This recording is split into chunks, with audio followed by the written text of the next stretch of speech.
Welcome to the Introduction to Estate Planning.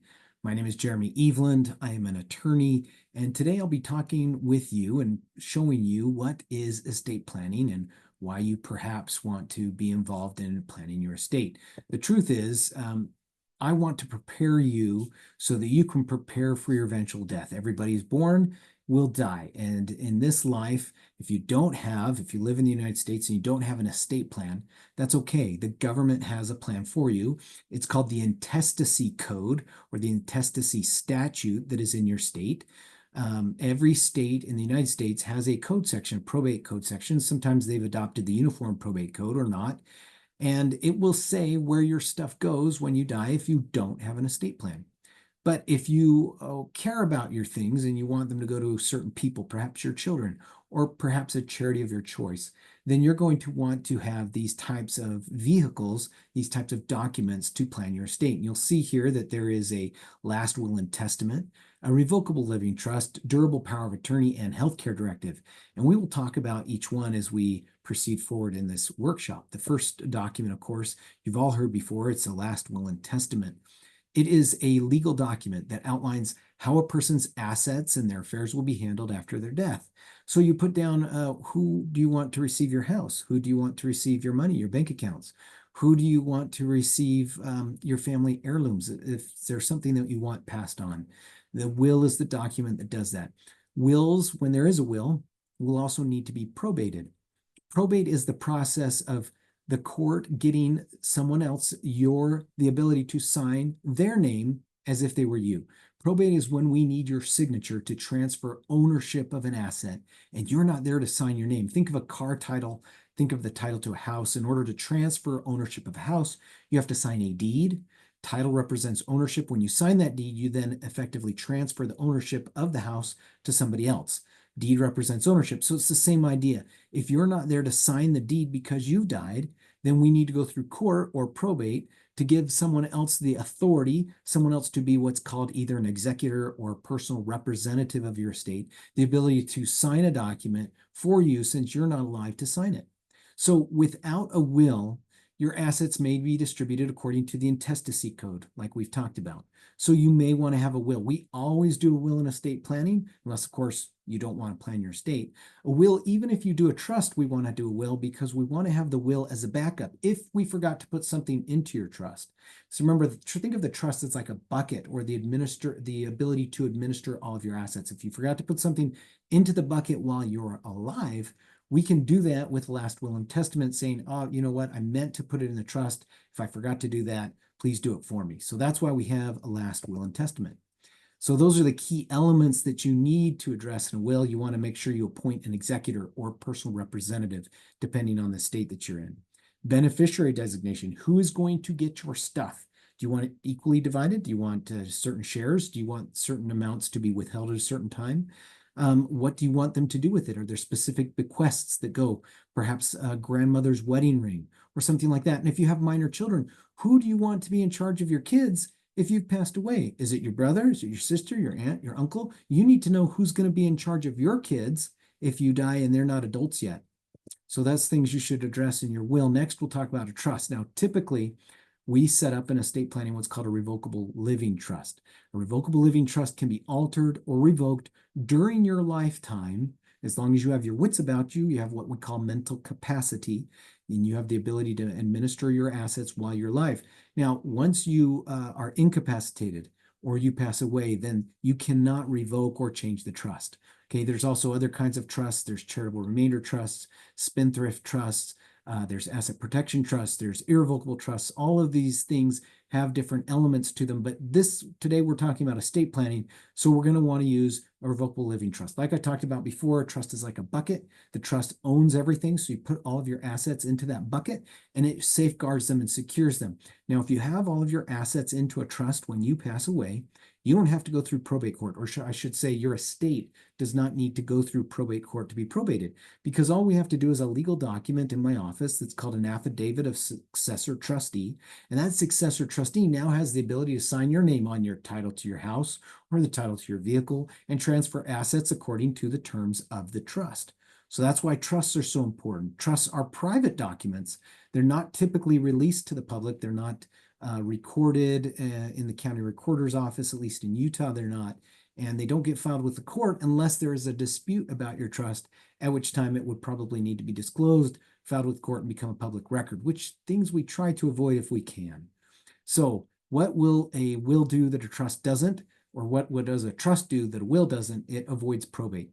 Assets in a trust don't need court approval to be transferred, so it's quicker and it's also less expensive.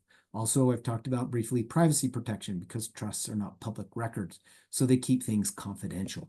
Okay, the third element that you need to have in your estate plan is a durable power of attorney. Now, people usually hear about powers of attorney and they've used them maybe in transferring property or sometimes for other uses. A durable power of attorney is durable, meaning that if you become incapacitated, meaning you don't have your wits about you, you're in the hospital, you're in a coma, you're brain dead, but you're still alive technically, then the power of attorney is still valid. A power of attorney is a life document that's used while you're alive, but unable to make financial decisions on your own. So whoever is your power of attorney, the person appointed, what we call your agent, because you're the principal, the agent is your power of attorney. They have the ability to make banking decisions, investment decisions. They can transfer property. They can do that if you're unavailable or incapacitated. Okay, durable power of attorney. You need one of those in your estate plan. The last final document, number 4, healthcare directive. You need to, the healthcare directive really handles two things. In other states, you'll hear living will or healthcare proxy. In those, they are also done in what's called the healthcare directive. They're combined into one document.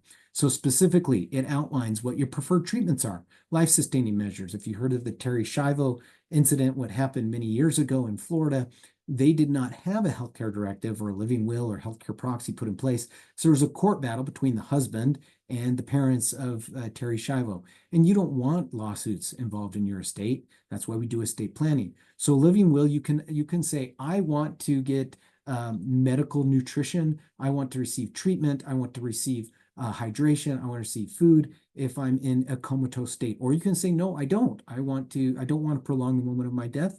I want you to pull the plug if I'm brain dead. You get to make those decisions while you're alive in a healthcare directive. Also, healthcare proxy. This can designate someone else, a trusted individual, perhaps your spouse or a child, brother, sister, aunt, uncle, someone like that, trusted person to make healthcare decisions for you on your behalf. So if you cannot do it, they can do it for you. So that's a healthcare directive. Now, there's several misconceptions about estate planning that I want to address. One is I'm too young or I don't have enough assets. You know, we're only in our early 40s or late 30s. Perhaps we don't need an estate plan. We're not multi-millionaires yet. Well, if you have little kids, right? Right here, I have guardianship, designations. You definitely want to do that for guardianship. That is huge. If you have kids that are minors, you want to absolutely make sure that you take care of those kids by designating someone to take care of them. That's a guardianship designation. You also want to have flexibility and control, right? Initiating your estate plan early allows you to keep control of everything, allows you to update as your life circumstances change. And it matters because life's unpredictable. I've had clients who married couple that are represented in their business, for example, and he passed away. He got cancer and died in his early 40s. And that could happen to anyone. We want to be able to prevent those types of things from happening, but we can't all the time. You can't prevent tragedy, sometimes car accidents, fires and other things disasters can happen to anybody. So you want to be prepared. So you want to have your financial management in control. You want to have asset distribution in control. And you also want to prepare. You just simply want to be prepared. If you fail to plan, you plan to fail, as someone once told me once. So you definitely don't want to do that. Okay, let's go to the next slide, which is I can do it myself. That's a great phrase. I can do it myself. Oh, of course you can. Go ahead. You can also do your own dental work. You can do your own surgery. You can do anything that you think you can do. The problem is you can mess it up. You could do it wrong. You can get forms from a different place, from a wrong state. They can have errors in them. It's critical that you do things right. You only really want to do it once. You want to do it right, and then you don't want to do it again. And if you overlook something or if you have an error in it, that leads to lawsuits because I know what my dad wanted to do, as one kid told me. And the document said something completely different. And because he did it himself and there's no lawyer's name on it, it looks like maybe it's not right. So don't do it yourself. You've heard the old phrase, anyone who represents himself has a fool for attorney. You don't want to be a fool. Don't do it yourself. There's benefits for having experts work on this, right? Estate planning professionals provide tailored service and expertise. We can ensure that your estate is done correctly and according to your wishes, and we can avoid costly mistakes, like I mentioned earlier. Another common misconception is expensive and complicated. Look, there are probate cases that I've done that have been well in excess of $50,000 by the time it's all said and done. Do you want your estate to go through a $50,000 probate or more? No, you don't. It's much less expensive to plan your estate and to plan it correctly. And that way you save money in the long term. Well, your heirs, your beneficiaries, they're the ones that save the money. So many professionals like myself, we offer flexible pricing structures. We have different pricing depending on your circumstances and your needs. Sometimes people need very little. Sometimes they need a whole lot. At the time I'm making this, if you have less than $12 million in net worth, you're going to be in just a standard estate plan. You don't need to do any complex plan unless you want to. But typically we don't do that unless you're over 12 million in assets. If you're over 12 million in assets, you absolutely should do some estate planning. You should probably do some charitable planning as well to reduce your overall estate tax, depending on the circumstances you're in. So well-structured estate plan can also reduce taxes. We've talked about eliminating probate costs and ultimately less legal fees.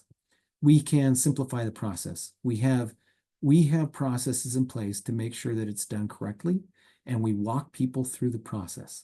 And we give you peace of mind. You'll know that your estate is being taken care of. It'll relieve your stress, get rid of confusion, and you can have confidence that everything that you want will happen. So these are the benefits, really, of having a comprehensive estate plan. You're going to protect your loved ones. You're going to save time. You're going to save money. You're going to save on taxes overall. You're going to keep privacy. You're not going to have your dirty laundry spread all over the news, so to speak, or in the court record.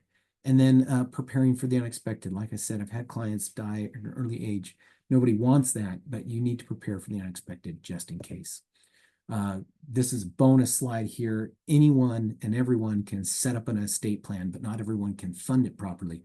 If you do it yourself or you go to an attorney who doesn't know what they're doing and they fail to fund your trust, then it's just a bunch of paper. Because, for example, if you don't put the house into the trust, then it's not transferred. The trust doesn't own it. The trust has no control over it. Now it has to be probated. So you've got to make sure you have to put your assets into the trust, and we help our clients with that through the funding process. So next steps.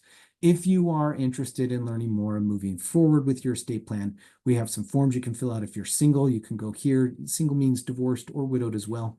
For married couples, you go here, or you can simply call at my office and we can send you the forms directly and get you moving in that direction. So I hope you found this workshop productive and effective. If you have questions, concerns that I didn't bring up, please let us know. Thanks.